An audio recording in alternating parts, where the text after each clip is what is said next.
সাদ্দাত জান্নাত তৈরি করেছিল, কথাটা কি সত্য?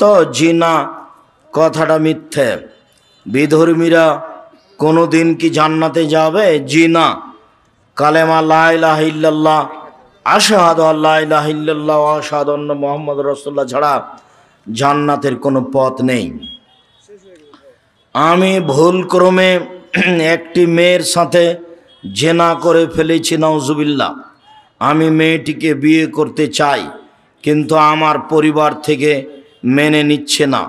মেয়েটিও তার পরিবারকে বলতে পারবে না, বলছে জেনার বিষয়টা আমারও তার পরিবার কেউ জানে না। মেয়েটি হাফেজা, আল্লাহ তোমাদেরকে হেফাজত করুক। তুমি তাকে বিবাহ করো, তোমার বাপ মাকে জোরালোভাবে অনুরোধ করো। এই নেককারজনক, নোংরা, জঘন্য, বর্বর কাজ, যার ফলাফল জাহান্নাম, যাতে আল্লাহর আত্মমর্যাদাতে আঘাত আসে। জেনায় আল্লাহর আত্মমর্যাদায় আঘাত আসে, যে আমি বৈধভাবে পথ করেছি, তুমি অবৈধভাবে গেলে কেন? আল্লাহর আত্মমর্যাদায় আঘাত আসে জেনাই। সবাকে আল্লাহ জেনা থেকে হেফাজত করুক, আল্লাহুম্মা আমিন। সাবধানে এই মোবাইল ব্যবহার করবে না। এই মোবাইল তোমাকে জেনার রাস্তা দেখায় দিন রাত।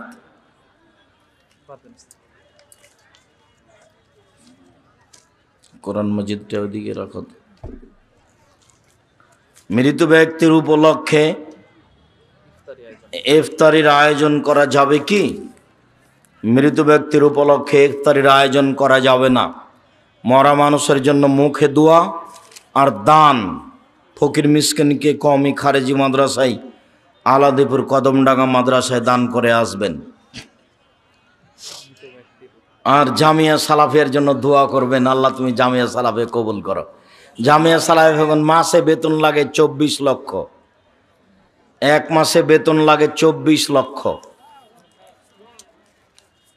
তো দোয়ার দরখাস্ত, দোয়া করলে ওপরে ঠিক হলে সব সহজ, ওপরে ঠিক না হলে সব এলোমেলো লেগে যাবে, একটাও হবে না। জামিয়া সালাফে রূপগঞ্জ নারায়ণগঞ্জের জামে মসজিদের জন্য জমি বরাদ্দ 200 শতক।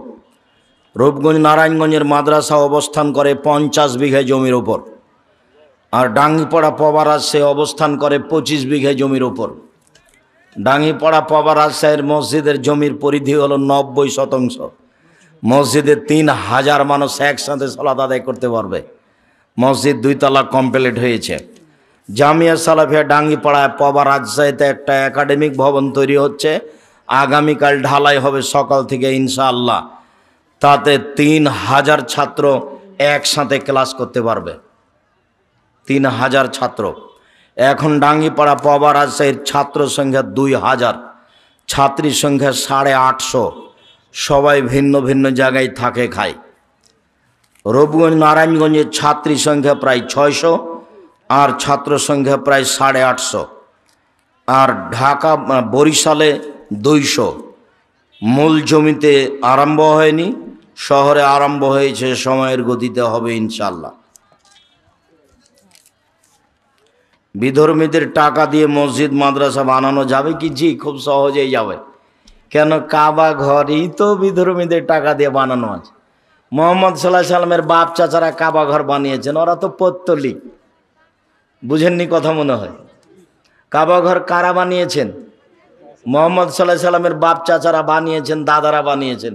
তারা কি মোহাম্মদ সাল্লাল্লাহু আলাইহি সাল্লামকে তখন মেনেছিলেন? তখন কি তিনি নবী ছিলেন? না। তোরা সব পৌত্তলিক মূর্তি পূজা করতো, সরস্বতী, ভগবতী, কালী, দুর্গা, হবল মূর্তি, উলু হবাল, হবাল তুমি সম্মানী হও, এভাবে চিৎকার করতো তারা। বিধর্মীদের টাকা দিয়ে মসজিদ বানানো যাবে, তারা ফলাফল দুনিয়াতে পাবে, পরকালে নয়।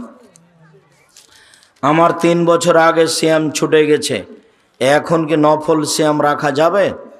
নফল সিয়াম করেন, ফরজ সিয়াম হিসাব থাকলে করবেন, নইলে ক্ষমা চাইবেন।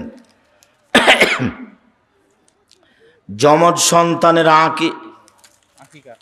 আকিকা কয়টি দিতে হবে? 2টা ছেলে হলে 4টে, একটা ছেলে একটা মেয়ে হলে 3টে। সহজ কথা, আপোষ নাই। কবরের পাশে মসজিদ নির্মাণ করা যাবে কি? জি না, কবরের পাশে মসজিদ হবে না। মসজিদের ডানে বামে পূর্বে কোথাও কবর রাখা হবে না, নইলে কবর সরাতে হবে, অন্যথায় মসজিদ সরাতে